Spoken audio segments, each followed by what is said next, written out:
Damn, the history of Liverpool and its ties to slavery is a wild roller coaster, ride of complexity and significance. Like, seriously. It's a tangled web of connections that have shaped the city's growth and played a massive role in the transatlantic slave trade. Liverpool was smack dab in the middle of this dark and twisted chapter of history, and it had a huge impact on its economic and social scene. Back in the 18th and early 19th centuries, Liverpool rose up as one of the top dogs in the transatlantic slave trade game, especially after the city blew up commercially. With its primo spot on the Mersey River, Liverpool was like the perfect pit stop for all things trade, becoming the main hub for slave voyages from Britain. Mind-boggling facts.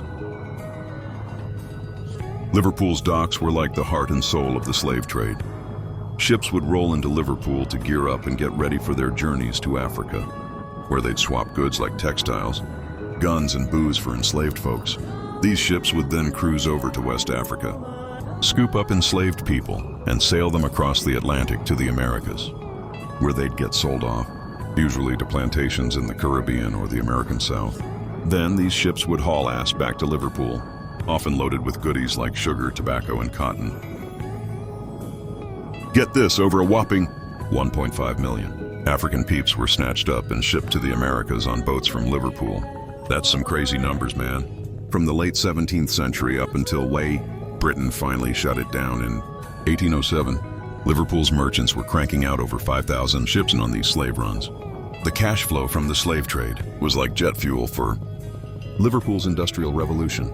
The city's big-shot merchants, ship owners, and investors were raking in the dough from this trade. This wealth was like rocket fuel for industries like textiles, banking, shipbuilding, and infrastructure. Damn, Liverpool really went all out in the slave trade game, didn't they? They were like the damn kings of that messed up industry.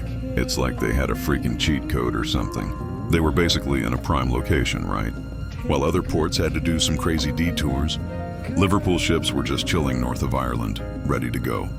And let's not forget about their sweet deal with the Isle of Man, tax-free status and all that jazz. Dutch East Indiaman vessels were just dropping off goods left and right for Liverpool ships to take into the Atlantic. No questions asked. And don't even get me started on their close ties to the industrial north of England. They had the hookup for sourcing goods to trade for enslaved people, especially those cotton goods that the African traders were all about. These Liverpool traders weren't messing around. They were snatching up captives from all over West Africa. But they had a special thing going on with the Bight of Biafra and West Central Africa.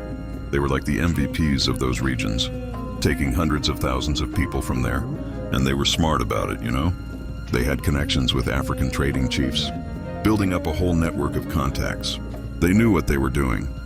They were selling enslaved people left and right, especially to places like Jamaica and Barbados. Liverpool was basically running the show in most slave markets, except for Chesapeake, where Bristol was still holding it down. Then there's the African Company of Merchants. Like, what the hell? The whole setup with that act in 1750 was wild. It was like a whole new level of organization for the slave trade. They were all about making it open to everyone. But they had this whole corporate thing going on. It was like a freaking secret society, with all these rules and regulations. And of course, Liverpool had to get in on that action. The town clerk was running the show there. It was like a whole new world of messed up business, just crazy. What the hell were your folks up to? I mean, seriously, were they even on this planet? I'm trying to wrap my head around this, but damn. It's like trying to solve a Rubik's Cube blindfolded. Were they on a permanent vacation or something? If I were in your shoes, I'd be shaking like a leaf in a hurricane, as the authorities are scratching their heads wondering what to do next.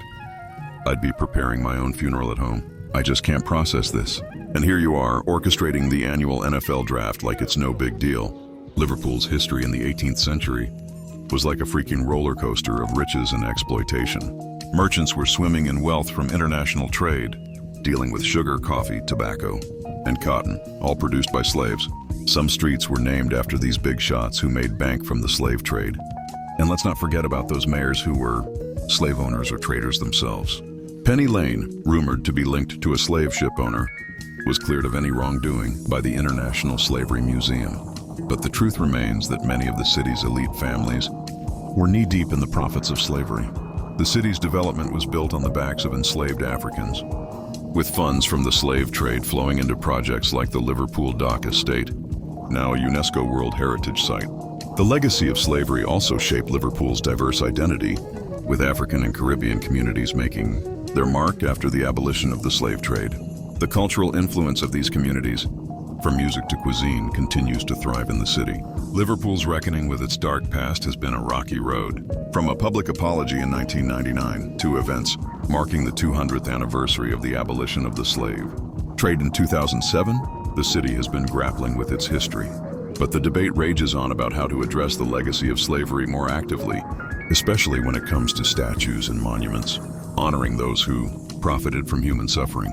The removal of a statue in Bristol in 2020 sparked renewed calls for cities like Liverpool to confront their past. Liverpool's history is like a twisted tale of horror, entangled with the dark tendrils of the transatlantic slave trade. The city played a pivotal role in one of the most gut-wrenching, spine-chilling chapters in human existence, the economic boom of Liverpool. During the 18th and early 19th centuries, was like a monstrous beast fed on the blood, sweat, and tears of enslaved Africans. Even after the chains of slavery were shattered, the haunting echoes of the trade continued to cast a shadow over the city, shaping its destiny both economically and culturally. Fast forward to today, and Liverpool is like a phoenix rising from the ashes, attempting to confront its ghastly past. But the questions linger like ghosts in the night, whispering about the lingering scars left by slavery. These discussions about the city's history and future are like a never-ending labyrinth, where every turn reveals a new layer of darkness. What the hell will be unearthed next in this twisted tale of Liverpool's past?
sweet affection. Here's an old soul. Take good care of me. Take good care, girl. Take good care of me. When I need sweet affection, take good care of me. Take good care, girl. Take good care of me. When I need sweet affection, take good care of me.